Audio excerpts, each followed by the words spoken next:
Hello everyone, Dalek here, and today I'm going to be reviewing a favourite story of mine, which is the Dalek invasion of Earth. Now this is the first sequel in Doctor Who, because it's the return of the Daleks, who first appeared in the Daleks, and this is, I think, a year on. I'm not sure, but basically, you had their first story, which was set on Skaro. So to follow that up, it was decided that this story instead will be set on Earth in the year 2250, I think it is, or maybe it's 2150. Yeah, sometime, something like that, or around there at least. Yeah, it's 21. After 2150. I'm not sure on the exact date, but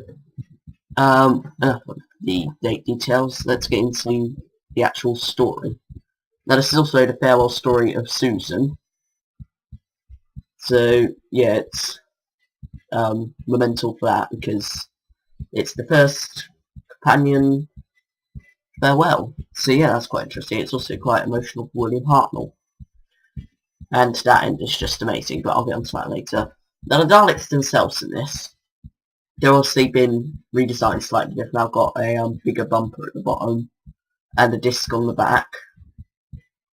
So yeah, they're actually quite evil in this. I mean, you do see quite a lot of them killing people. And then you got the idea of the Rovermen, which is similar to, it's almost like a precursor to Cybermen, but it is quite a different idea. But you can kind of like, there are similarities, but yeah, it's quite,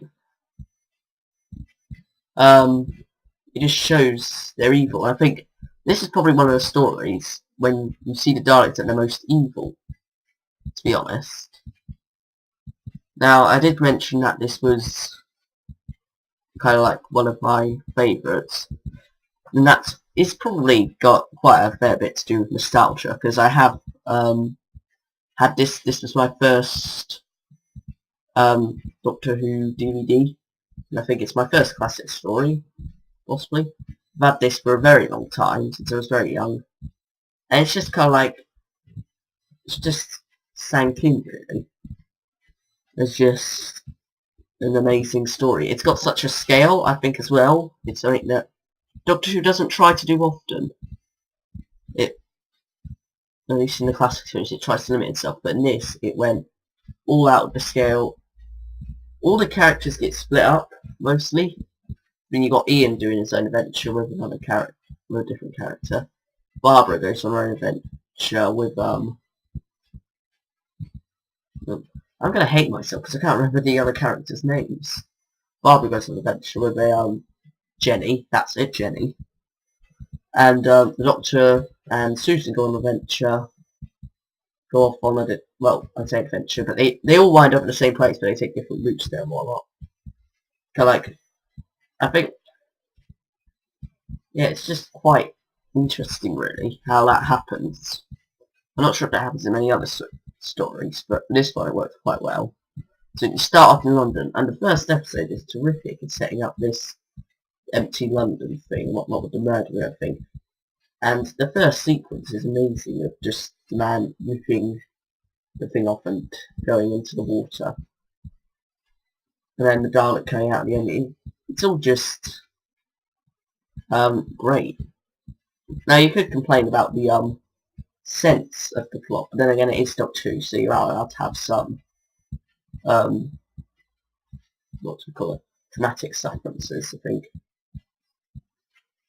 Dramatic necessities and whatnot, so, and you know, the idea of Daleks trying to pilot the Earth, well, it wouldn't make much sense scientifically. I think from a plot point it works quite well, and it's understandable. So yeah, that's quite interesting. Now there is kind of like the idea of how the Daleks survived and whatnot, but I think that's easily explained by this is an earlier form of the Daleks or whatever that left the planet Skaro. Yeah. But yeah, it's just generally a great story, I think. And I can't really say much bad about it. Now, the end is one of the most emotional moments in Doctor Who ever. I think the music is it's often nowadays in the new series you often get overbearing music. But this, there is very little music at all until when the TARDIS takes off, and then you just got that moment of silence, and then that music kicks in when the. And it's all just very emotional, really. I mean, there's not much else I can say about it, other than it is one of the most emotional departures in Doctor Who. And that always hits me right at the end. So after everything you've been through, all this excitement and adventure and whatnot, you just got that. So, yeah, I think that's quite interesting. And to be honest, I think there are a couple of people who say it's over long. I would love to spend more time, because the world that they create here, I'd love to spend more time with and whatnot, and explore different side parts of it and everything. But I can understand why they didn't do that.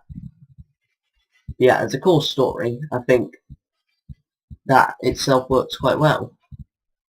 So yeah, Barbara, all the characters get a fair amount to do in this. The Doctor gets a bit cut short, I will say.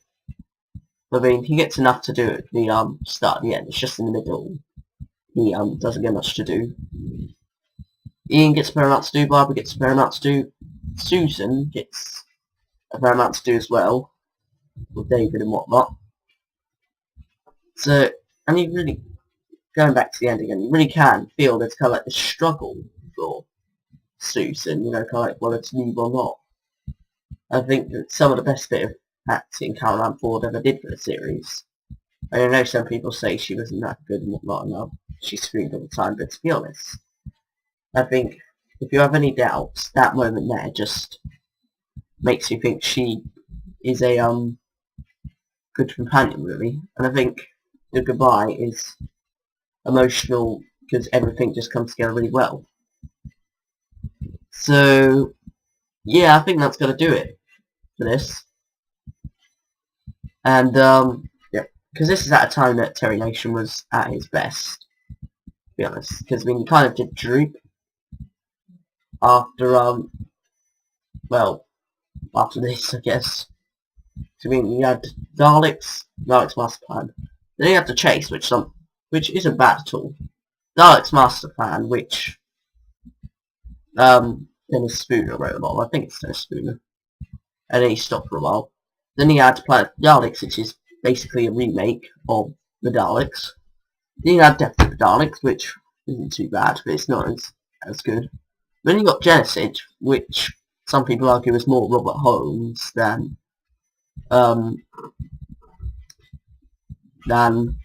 Terry Nation, but still, it's great. And yeah, and then you got Destiny, which one of the worst Dalek stories from that, I'm afraid. And then you have a Rip series after that. Now that is only the Dalek stories. He did also write the Keys of Marinus and the Android Invasion, which I haven't seen Keys of Marinus, but I have seen the Android Invasion. That is great. So yeah, I think I'm gonna stop there. Kind of rambled on about the Daleks a bit more, but yeah, overall just a great story. I can't really say much about it. It's not really one I can get my teeth into a review, because it is all amazing. I think if I did a commentary, I'd be saying, oh that's amazing, oh that's amazing, as I go through it. Because, yeah, people would argue it's nostalgia, but still, it's just great for me. And music that goes when they are running through the city, it all just comes together very nicely, I think. So yeah, the story takes itself very serious, childhood classic, and yeah, I think that's all I have to say about this one. Please share your opinions on it in the comments, and I'll see you next week with a review of The Two Doctors. Thank you for watching, everyone. Bye, everyone.